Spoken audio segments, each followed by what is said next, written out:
ఓం సర్వచైతన్యరూపాం తాం ఆద్యాం విద్యాంచ ధీమహి బుద్ధిం జ్ఞాన ప్రచోదయాదు. మాఘమాసంలో ముఖ్యంగా ప్రాణాయామాలు చేయడం ఎంతో అవసరమని చెప్పుకున్నాం. అయితే పాతకాలు నశించిపోవడం అనేటటువంటిది విశేషముగా చెప్పేటప్పుడు ఎన్ని గోవులు దానం చేసినప్పటికీ కూడా అలాగనే మరి ప్రాణాయామం చేయడం, దర్భల యొక్క చివర్లతోటి మరి ఆ వచ్చినటువంటి జలాన్ని మరి ఆచమనం చేయడం, ఇలాంటి విషయాలతోటి అతడి శరీరం పూర్తిగా పవిత్రమవుతుంది అని చెప్పడం జరుగుతున్నది. అయితే అతడు చేసినటువంటి ఎన్ని మహాపాతకాలైనప్పటికీ, ఎన్ని రకాలైనటువంటి మరి పాతకాలైనప్పటికీ ఒక్కసారితోటి అవన్నీ నశించిపోవడం జరుగుతుంది. ఇవన్నీ ఒక ఎత్తు అయితే పరకాంత వ్యామోహం అనేటటువంటిది పూర్తిగా విసర్జించదగినటువంటి ఒక విషయం. ఎవరైతే ఇతరుల యొక్క కాంత మీద మోజుపడతారో, ఇతరుల యొక్క కాంతని అనగా ఇతరమైనటువంటి స్త్రీని తన తల్లితోటి సమానంగా చూడకుండా ఉంటారో అటువంటి వారు పూర్తిగా అధోగతి పాలయ్యేటటువంటి అవసరం ఏర్పడుతుంది. ఎందుకంటే భ్రష్టస్య కావాగతి అని శాస్త్రం చెప్తున్నది. భ్రష్టుడవడానికి రకరకాలైన మార్గాలు, అందులో ఇది ఒక ముఖ్యమైనటువంటి మార్గం. రావణాసురుడు లాంటి మహాశివభక్తుడే పూర్తిగా సర్వనాశనం అయిపోయాడు కాంత వ్యామోహంతో. కాబట్టి ఇతరుల యొక్క కాంత మీద మోజుపడకుండా ఆమె తల్లితో సమానముగా కనుక ఎవరైతే ఉంటాడో అటువంటి వాడు స్వర్గలోకానికి చేరతాడు అని ఈ యమదూత వికుండురుడికి చెప్తున్నాడు. అంతేకాకుండా మరొక సంగతి ఏమిటంటే, ఈతడు ఎవరైతే ఈ వ్యామోహం కలిగి ఉంటాడో అతడు 21 జన్మల లోపల పూర్తిగా నీచమైనటువంటి జన్మలు యమలోకంలోకి పోవడమే కాదు, తరువాత కూడా 21 జన్మల పాటు నీచమైనటువంటి జన్మలు ఎత్తవలసిన అవసరం ఏర్పడుతుంది అని చెప్తున్నటువంటి ఒక విషయం. అయితే ఎవరైతే ఈ రకమైనటువంటి ఆలోచన లేకుండా ఉంటారో అటువంటి వాళ్ళు తప్పకుండా స్వర్గలోకానికి వెళ్తారు.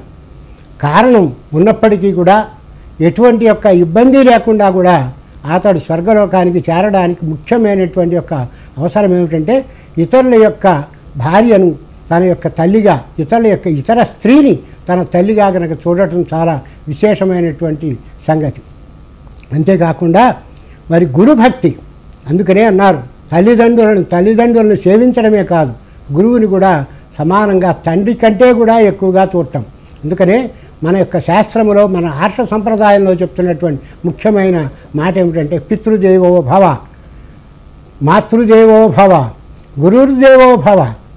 తల్లిని సాక్షాత్తు దేవతగా చూడమన్నారు, అలాగని తండ్రిని దేవుడిగా చూడమన్నారు, అలాగని గురువుని కూడా దేవుడితో సమానంగా చూడమని మనకి శాస్త్రం, మన సంప్రదాయం చెప్తున్నటువంటి. కాబట్టి ఎవరైతే ఈ రకమైన సంప్రదాయాన్ని పాటిస్తారో అటువంటి వాళ్ళు తప్పకుండా స్వర్గలోకానికి వెడతారు తప్ప యమలోకానికి పోయేటటువంటి అవసరం ఉండదు అని ఇతడు చెప్తున్నటువంటి ఒక విషయం. అలాగనే అయితే స్త్రీల మీద పురుషుడు వ్యామోహం కలిగి ఉండకూడదు అని చెప్పుకున్నాం. అయితే స్త్రీలు కూడా పరమ పతివ్రత శిరోమణులుగా ఉండాలి. మరి చూడండి, ఎవరైతే సావిత్రి కానివ్వండి, మరొకరు కానివ్వండి, అహల్య కానివ్వండి, ఇతరత్రా అయినటువంటి మన పేరు చెప్పుకునేటటువంటి ఎవరైతే ఉన్నారో అటువంటి వాళ్ళను స్మరించుకోవడం వల్లే మన పాపాలని కూడా నశించిపోతాయి. కాబట్టి అటువంటి ఆ పతివ్రత శిరోమణుల యొక్క పద్ధతితోటి ప్రతి స్త్రీ కూడా ముఖ్యంగా పతియే దైవంగా భావించి ఎవరైతే ఉంటారో అటువంటి వాళ్ళు స్వర్గలోకానికి వెళతారే తప్ప మరి యమలోకానికి వెళ్ళవలసినటువంటి అవసరం ఏర్పడదు. తమ యొక్క శీలాన్ని రక్షించుకోవడమే ముఖ్యముగా భావించుకోవాల్సినటువంటి పద్ధతి ఉన్నది స్త్రీకి. అటువంటి అసలు స్త్రీ అనడంలోనే మనకి 3 లక్షణాలు అందులో కనిపిస్తాయి. స్త్రీ అంటే సకార, తకార, రకారాలు కలిసి ఉన్నాయి. సకారము సత్వగుణానికి సంబంధించినటువంటిది, రకారము రజోగుణ సంబంధమైనటువంటిది, అలాగనే మరి ఇంకోటి తమో గుణానికి సంబంధించింది తకారం. అంటే ఈ 3 గుణాలు వాళ్ళలోనే ఉంటాయి. కాబట్టి స్త్రీ బుద్ధి ప్రళయాంతక అన్నారు. నిజానికి అటువంటి యొక్క స్త్రీ తన యొక్క ప్రళయాంతకమైనటువంటి బుద్ధిని చాలా చక్కగా నిగ్రహించుకొని ఎవరైతే పతివ్రతగా ఉంటారో, ఎవరైతే చాలా చక్కగా తన యొక్క పద్ధతితోటి వ్రతాలతోటి హాయిగా సుఖంగా ఉంటారో అటువంటి వాళ్ళు తప్పకుండా మరి యమలోకాన్ని చూచేటటువంటి అవసరం ఉండదు, స్వర్గలోకానికి చేరతారు అని అతడు చెప్తున్నటువంటి ఒక విషయం. అందుకనే అలాగనే కాకుండా మరి కొన్ని యొక్క సంగతి అయినటువంటి పాకయజ్ఞాలని ఉన్నాయి. యజ్ఞాలు ఏమిటంటే ఔపోసనం ఒకటి, వైశ్వదేవం ఒకటి, అలాగనే పార్వణం ఒకటి, అష్టకం అనేటటువంటిది ఒకటి, మాసి శ్రాద్ధం అనేటటువంటిది ఒకటి, సర్పబలి, అలాగనే ఈశాన బలి, ఈ ఆరింటిని కూడా మరి పాకయజ్ఞాలు ఉంటారు. ఇటువంటివి ఎవరైతే నిత్యం ఆచరించేటటువంటి వాళ్ళు ఉంటారో వాళ్ళు తప్పకుండా స్వర్గానికి పోతారు తప్ప మరి ఏ విధంగానూ కూడా ఎట్టి పరిస్థితుల్లోనూ నరకానికి వెళ్ళవలసినటువంటి అగత్యం ఉండదు అని చెప్తున్నటువంటి ఒక విషయం. అయితే అలాగనే వేదాభ్యాసం ఎవరైతే చేస్తారో, వేదాభ్యాసాన్ని చేసేటటువంటి విద్యార్థులకు ఎవరైతే వేదాన్ని చక్కగా బోధిస్తారో, ఎవరైతే పురాణం చెప్తారో లేదా ఇతరత్ర అయినటువంటి యొక్క స్మృతులు మొదలైనటువంటివి చెప్తారు, మనుస్మృతి మొదలైనటువంటివి ఎన్నో స్మృతులు ఉన్నాయి, ఆ స్మృతులను చక్కగా బోధిస్తారో, జ్ఞానాన్ని ఎవరైతే బోధిస్తారో అటువంటి వాళ్ళందరూ కూడా స్వర్గానికి వెళతారే తప్ప యమలోకాన్ని చూడరు అని ఈ యముడు యొక్క దూత అయినటువంటి వాళ్ళ యమదూత చాలా చక్కగా విన్నవిస్తున్నాడు. వాళ్ళ యొక్క పుణ్యమే పుణ్యం అంటున్నాడు. ఒకటి రెండు ముఖ్యమైనటువంటి విషయాలు ఉన్నాయి. ఒకటి తరతి, రెండు తారయతి అని. తరతి అంటే తాను తరించటం, తారయతి అంటే ఇతరులను కూడా తరింపజేయడం. తాను తరించడం, తాను నేర్చుకున్నటువంటి జ్ఞానంతోటి విజ్ఞానంతో తాను తరించడం మామూలైనటువంటి విషయమే. కానీ ఇతరులకు కూడా ఆ జ్ఞానబోధ చేసి వారిని కూడా తరింపజేయడం అత్యుత్తమమైనటువంటి ఒక పద్ధతి అని శాస్త్రం చెప్తున్నటువంటి ఒక మాట. యమదూత ఇంకా అంటున్నాడు, ఓ వైశ్యశ్రేష్ఠ, మరి యమదూతకి ఇష్టమైన యముడికి ఇష్టమైనటువంటి ఒక చిన్న రహస్యాన్ని నీకు చెప్తాను. కాబట్టి నీవు జాగ్రత్తగా గమనించవలసింది, ఎవరైతే విష్ణువు యొక్క భక్తులై ఉంటారో అటువంటి వాళ్ళని ఏ రకంగానూ మీరు ఇబ్బంది పెట్టద్దు, వాళ్ళని ఏ రకంగానూ కూడా మీరు ఈ లోకానికి అనగా ఈ యమలోకానికి తీసుకొని వచ్చినట్టయితే నేను వాళ్ళని చూడలేను అని అన్నాడట యమధర్మరాజు.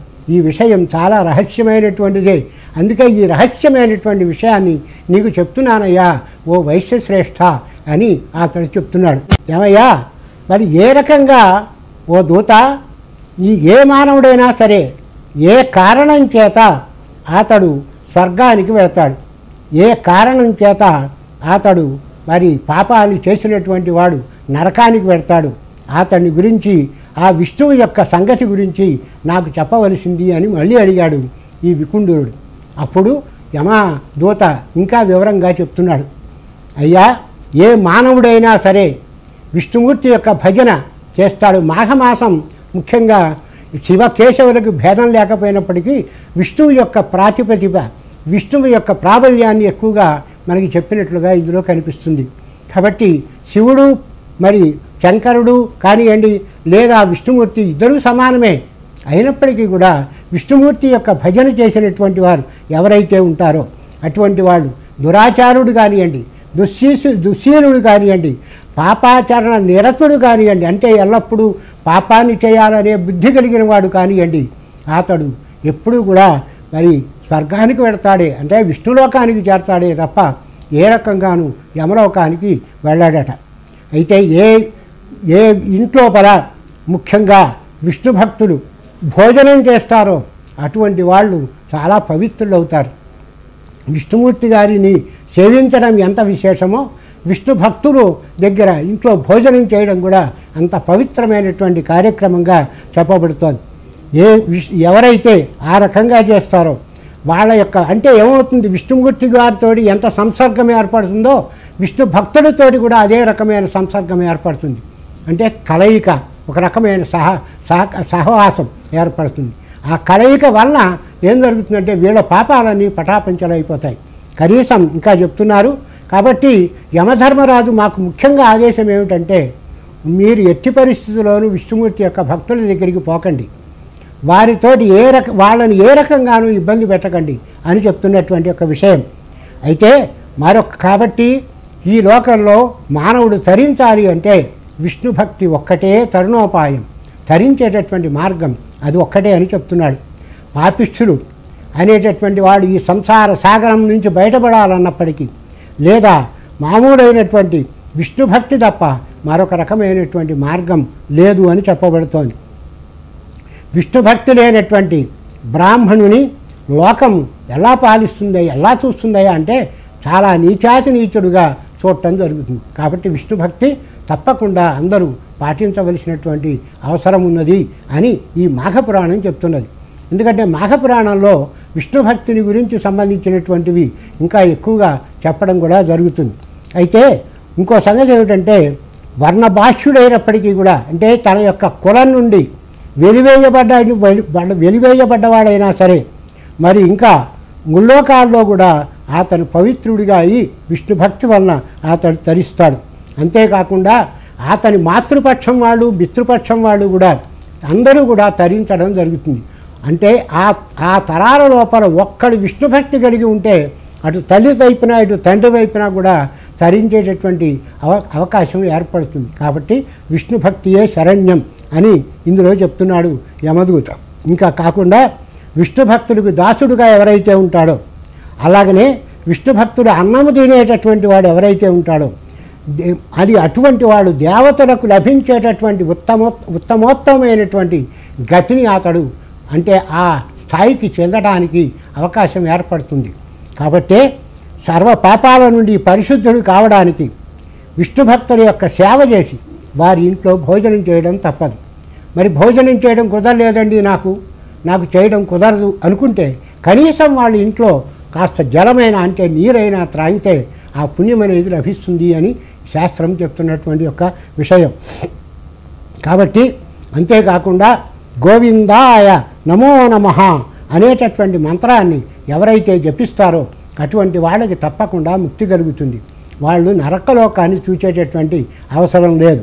అంతేకాకుండా మరి అలా జపిస్తూ ఎవరైతే ప్రాణాన్ని త్యాగం చేస్తారో అటువంటి వాళ్ళకి తప్పకుండా ముక్తి కలుగుతుంది.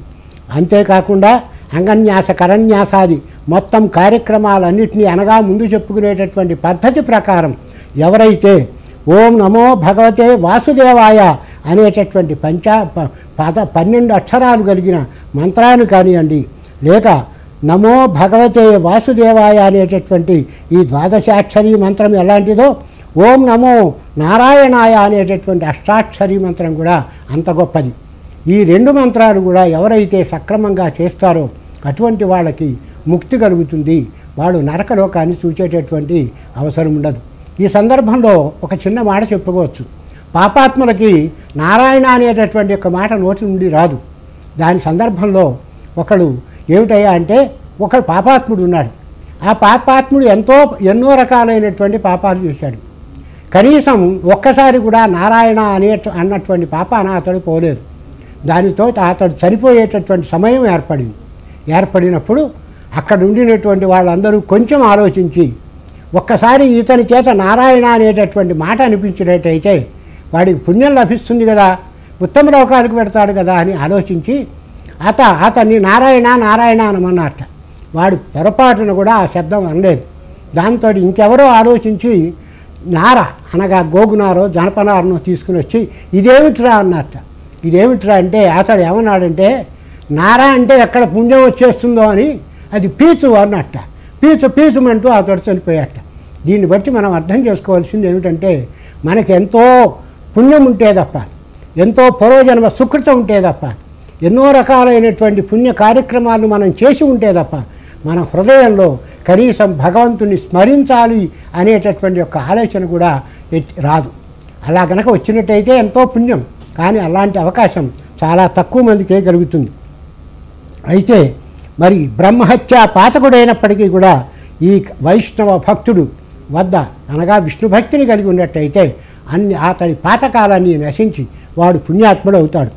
కాబట్టి విష్ణు భక్తుని యొక్క విష్ణుమూర్తి యొక్క దర్శనం విశేషమే కాదు, విష్ణుమూర్తి యొక్క భక్తుని యొక్క దర్శనమైనా సరే మన యొక్క పుణ్యం కలుగుతుంది, మన యొక్క పాపాలన్నీ పటాపంచలవుతాయి అని మనం గుర్తించవలసినటువంటి అవసరం ఉన్నది. అటువంటి వాడు బ్రహ్మకు ఆయుష్ ఎంత అయితే ఉంటుందో, బ్రహ్మ ఆయుష్ని ఎవరు కనుక్కోలేరు. ఎందుకంటే ఆయనకు 100 సంవత్సరాలట. ఆ 100 సంవత్సరాలు అన్ని ఎన్నో కల్పాలైతే తప్ప అది బ్రహ్మకల్పం అనేటటువంటి సామాన్యమైన విషయం కాదు. మన యొక్క ఈ దేవమానం వేరు, మనుష్యమానం వేరు. అటువంటి యొక్క పద్ధతిలో బ్రహ్మకు ఆయుష్ ఎంతకాలం ఉంటుందో అంతకాలం అతడు విష్ణులోకంలో ఉంటాడట. ఎవరైతే ఈ విష్ణు సంబంధమైనటువంటి భక్తిని కలిగి ఉంటాడో, విష్ణు సంబంధమైన పూజలు చేస్తుంటాడో. దీని సందర్భంలో మనం గుర్తుపెట్టుకోవలసినటువంటిది విష్ణుమూర్తికి సంబంధించినటువంటి చాలా చక్కనైన శాలిగ్రామ పూజ. అసలు శాలిగ్రామం అనేటటువంటిది ఏమిటి? మనకు ఉపాసన 2 రకాలుగా ఉంటుంది. ఒకటి నిరాకార పూజ, 2 సాకార పూజ. సాకార పూజ అంటే ఒక ఆకారం, ఒక పద్ధతి, వ్యవహారం అంతా ఉంటుంది, అది సాకార పూజ. నిరాకార పూజ అంటే ఆకారం ఉండదు. మరి విష్ణుమూర్తికి ఎలా అయితే శాలిగ్రామం అనేటటువంటిది అది ఎటువంటిదయ్యా అంటే అది నిరాకారం. దానికి ఒక ఆకారం, కన్ను ముక్కు చెవి మనకున్నట్టుగా దానికి ఏమి ఉండదు. అలాగనే శివలింగానికి కూడా మనకి నిరాకార పూజ కిందనే మనం ఉదాహరణగా చెప్పుకోవచ్చు. అందులో మరి ఏ ఆకారము లేదు, శివలింగంకి ఆకారమే ఉన్నది, కానీ అందులోనే మరి పైన ఉన్నటువంటి లింగస్వరూపం పానవట్టం అనేటటువంటిది అమ్మవారి స్వరూపం. అంతేకాకుండా బ్రహ్మ విష్ణు మహేశ్వరులు ముగ్గురు కూడా త్రిమూర్తులంతా కూడా దానిలోనే ఉన్నట్టుగా చెప్పబడుతోంది శాస్త్రంలో. కాబట్టి మనం గమనించుకోవాల్సింది ఏమిటి, నిరాకార పూజకి ఒక ఆకారం అనేటటువంటిది కనపడదు. కానీ అది ఎటువంటిదయ్యా అంటే మనకెంతో మనస్సు శుద్ధి ఉంటే తప్ప, ఎంతో మనస్సు నిశ్చలంగా ఉంటే తప్ప నిరాకార పూజ వెంటనే మనకి సత్ఫలితాన్ని ఇవ్వదు. అందుకే పెద్దలు ఏం చెప్పారంటే ఒక ఆకారం పెట్టుకుని, అనగా ఒక కన్ను ముక్కు చెవి కలిగినటువంటి ఒక పటం కానివ్వండి, ఏదో ఒకటి విష్ణుమూర్తితో లేకపోతే శంకరుడో ఏదో ఒకటి దానికి ఒక రూపాన్ని ఏర్పాటు చేసుకుని దానివైపు మన మనస్సుని గనక మరల్చి లగ్నం చేసుకున్నట్టయితే కొంతకాలానికి ఇందుగలడు అందులేడని సందేహము వలదు అన్నట్లుగా సర్వే సర్వత్రా భగవత్ స్వరూపమే మనకి కన్ను మూసినా కన్ను తెరిచినా కూడా ఆ స్వరూపం మన కన్నులకు కడుతుంది. అప్పుడు ఈ నిరాకార పూజ మనకు ఫలిస్తుంది. కాబట్టి ప్రప్రథమంగా మనం నిరాకార పూజలోకి వెళ్ళి సఫలీకృతం కావడం కష్టం. అందుకనే ముందు మరి సాకార పూజలోనే దిగాలి, సాకార పూజనే ముందు ప్రారంభించాలి అని శాస్త్రం చెప్తున్నటువంటి ఒక మాట. కాబట్టి ఎవరైతే అసలు ఈ శాలిగ్రామం అనేటటువంటిది ఈ విష్ణుమూర్తికి ఎలాగ మారింది, ఇది తులసి కథకు సంబంధించినటువంటి ఒక విషయం. మరి శంఖచూడు అనేటటువంటి వాడికి తులసి మాత భార్యగా ఉందట. ఆమె చాలా పతివ్రత శిరోమణి. అటువంటి ఆమె ఈ శంఖచూడు అనేటటువంటి రాక్షసుడికి భార్యగా అయింది. అయితే ఈమె యొక్క పాతివ్రత్యం వల్ల అతడు ఎన్ని పాపాలు చేసినప్పటికీ, ఎన్ని రకరకాలైనటువంటి యొక్క మరి రాజ్యాలు జయించి అందరినీ కూడా బాధ పెట్టినప్పటికీ అతడు అలా రక్షింపబడుతూనే ఉన్నాడు. అతన్ని సంహరించాలి అని విష్ణుమూర్తికి ఆలోచన వచ్చింది. ఎందుకంటే దేవతలంతా అందరూ కలిసి గగ్గోలు పెట్టారు కాబట్టి వారి యొక్క కోరిక మేరకు ఆ శంఖచూడిని సంహరించాలి అని నిశ్చయించుకున్నాడు. అయితే ఈ సందర్భంలో శంకరుణ్ణి కూడా తీసుకున్నాడు, శంకరుని యొక్క సహాయం తీసుకున్నాడు. శంకరుడు సహాయం తీసుకొని ఈతన్ని ఏమన్నాడయ్యా అంటే, అయ్యా నీవు ఆ శంఖచూడు అనేటటువంటి వాడిని మర్దించాలి, సంహరించాలి అంటే నీ సహాయం నాకు కావాలన్నాడు. నీకు ఏ రకమైన సహాయమైనా నేను చేస్తాను అన్నాడు శంకరుడు. అప్పుడు ఈ శంకరుడు ఒక ఊరు అవతల ఉండినటువంటి, అంటే శంఖచూడుని యొక్క రాజ్యానికి ఆ చివరగా ఉండినటువంటి ప్రాంతంలో నివసించి అతడికి కబురు చేశాడు, నీతోటి నేను యుద్ధం చేయడానికి సిద్ధంగా ఉన్నాను అని. దానితోటి శంఖచూడుడికి ఆశ్చర్యం వేసింది. శంకరుడు నా మీద యుద్ధం చేయడం ఏమిటి అని అనుకున్నాడు. అప్పుడు ఎప్పుడైతే శంఖచూడు యుద్ధానికి సిద్ధపడ్డాడో, శంఖచూడు అనేటటువంటి వాడి మీద యుద్ధం చేయడానికి శంకరుడు సిద్ధపడ్డాడో, అప్పుడు విష్ణుమూర్తి గారు ఏం చేశాడయ్యా అంటే, ఎలా అయినా సరే ఈమె యొక్క పాతివ్రత్యాన్ని పోగొట్టాలి అంటే ఇంకో మార్గం ఏమీ లేదు. ఏమిటయ్యా అంటే, ఒక భిక్షుకుని యొక్క వేషం వేసుకొని ఆ శంఖచూడు దగ్గరికి వచ్చాడు. వచ్చి ఏమయ్యా నా కోరిక తీర్చున్నాడు. నీకు ఏం కోరుకుంటే అది ఇస్తానన్నాడు శంఖచూడు. రాక్షసులకి ఒక పద్ధతి ఉన్నది, వాళ్ళు ఏదైనా అనుకుంటే దాన్ని తప్పకుండా నెరవేరుస్తారు. నెరవేర్చడం ఎలా అయితే ఉన్నదో మరి ఆడిన మాట తప్పకపోవడం కూడా వాళ్ళలో ఎక్కువగానే కనిపిస్తుంది. మనకి చాలా కథలు అలా కనిపిస్తాయి. బలి చక్రవర్తి కానివ్వండి, ఇతరత్రా కానివ్వండి. అలా కాకుండా ఇక్కడ కూడా వెంటనే నీకేం కావాలో కోరుకోమన్నాడు. అయితే నీ శరీరంలో ఉన్నటువంటి కవచాన్ని నాకు ఇమ్మన్నాడు. కవచం అంటే అతనికి రక్షణ. ఎలా అయితే కర్ణుడికి కవచ కుండలాలు ఎలా అయితే విశేషమో ఈతడి కూడా కవచం విశేషం. ఈ కవచాన్ని ధరించినంతసేపు కూడా అతడికి ఏ రకంగానూ మరణం లేదు. అటువంటి కవచాన్ని అడిగాడు. నన్ను సంహరించడానికై ఇతడు ఈ రకమైన ఉపాయాన్ని పన్నాడు అనుకుని శంఖచూడు అన్నమాట ప్రకారం తన యొక్క కవచాన్ని తీసి ఇచ్చేశాడు. వెంటనే అక్కడతోటి అది సరిపోయింది. అయితే అక్కడి నుంచి ఏం చేశాడయ్యా అంటే ఆ శంకరుడి మీదకి యుద్ధం చేయడానికని వెళ్ళాడు. ఎప్పుడైతే శంఖచూడు అటు పక్కకి యుద్ధం చేయడానికి వెళ్ళాడో ఈ కవచాన్ని ధరించి విష్ణుమూర్తి ఆ శంఖచూడు యొక్క రూపంతో ఈ పతివ్రత శిరోమణి అయినటువంటి ఎక్కడికి వచ్చాడయ్యా అంటే తులసీమాత దగ్గరికి వచ్చాడు. తులసీమాత చూసింది, నా భర్త అప్పుడే వచ్చాడా, యుద్ధం చేయడానికి వెళ్ళాడే, ఇంత తొందరగా జయాన్ని పొంది వచ్చాడా అని విజయోస్తు విజయోస్తు అనేటటువంటి ఒక మాటని పలకడానికి ఇంత తేలిగ్గా అయిపోయిందా అన్నట్లుగా వెంటనే అతన్ని ఆహ్వానించేసింది. ఆహ్వానించిన తరువాత ఎప్పుడైతే భర్త వచ్చాడనే సంతోషంతో ఆనంద తరంగ డోలికల్లో ఊగిసలాడుతూ ఆమె తన యొక్క సర్వస్వాన్ని కూడా అతడికి సమర్పించింది. అయితే సమర్పించేటటువంటి సమయంలో ఆమె గమనించింది, సాధారణంగా స్త్రీ తన భర్తయా ఇతరుడు అనేటటువంటిది చాలా తేలికగా గమనించగలుగుతుంది. అదే రకంగానే తులసీమాత వెంటనే గ్రహించింది ఈతడు తన భర్త కాదు అని. వెంటనే కోపం వచ్చి, ఎవరు నువ్వు చెప్పు, ఎందుకని నన్ను ఈ రకంగా మరి నీచ పద్ధతికి ఎప్పుడు పాలు చేయడానికి సిద్ధపడుతున్నావు అని అతన్ని గద్దించి అడిగింది. వెంటనే విష్ణుమూర్తి తన యొక్క నిజస్వరూపంతో ఎదురుపడ్డాడు.